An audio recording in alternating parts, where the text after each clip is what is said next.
Hello guys, welcome back to our channel The Education Zone.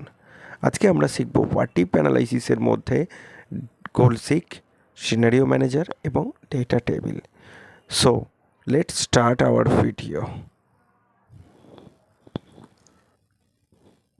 ভিডিওটা ভালো লাগলে অবশ্যই লাইক, কমেন্ট, শেয়ার করতে কিন্তু ভুলবে না।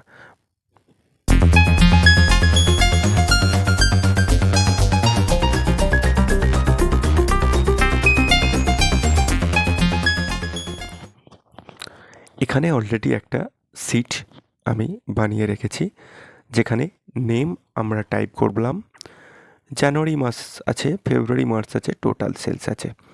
সো আমরা জানুয়ারি মাসে 30 টাইপ করলাম, ফেব্রুয়ারি মাসে 40 টাইপ করলাম, and then equals to 30 plus 40 and then 70। Dipan নামের সেলসম্যানটি 70 ইউনিট সেল করেছে।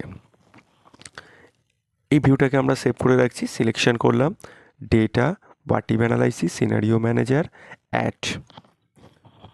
এটা আমরা বিফোর সেলস নামে সেভ করছি। Okay okay okay and then close. তো কোম্পানির ওনার ডিসাইডেড করলো যে 70 সেলস করলে হবে না, সেলস বাড়িয়ে 100 করতে হবে। সো তার জন্য আমরা কি করলাম, টু ভ্যালু 100 রাখলাম বাই চেঞ্জিং সেল, মানে কোন মাসে সেলসটাকে আমি বাড়িয়ে 100 করতে চাইছি সেই সেলে ক্লিক করে আমরা ওকে করে দিলাম। সো দেখো এখানে অটোমেটিক্যালি কিন্তু চেঞ্জ হয়ে গেল। কিসের সাহায্যে চেঞ্জ করলাম আমরা? গোলশিকের সাহায্যে। তাহলে গোলশিকের কাজটা তোমরা বুঝতে পারলে। তো দেন এই ভিউটাকেও আমরা সেভ করব, যেহেতু এটা টার্গেট সেল ছিল এবং তাকে এই সেলসটা করতে হতো। সো এটাকে আমরা ফাইনাল সেলস নামে সেভ করলাম and then close.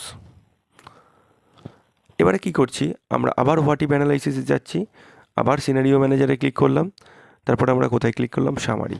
So then ওকে। দেখো যখনই ক্লিক করলাম এখানে একটা ফাইনাল ভিউ আমরা দেখতে পেলাম, যেখানে দেখো কি আছে, কারেন্ট ভ্যালু আছে, বিফোর সেলস এবং ফাইনাল সেলস। টোটাল ভিউটা কিন্তু একটা সুন্দর গ্রাফিক্যাল আকারে অর সিনারিও সামারির মাধ্যমে কিন্তু আমরা দেখতে পেলাম। সো ভিডিওটা ভালো লাগলে সাবস্ক্রাইব করতে কিন্তু ভুলবে না এবং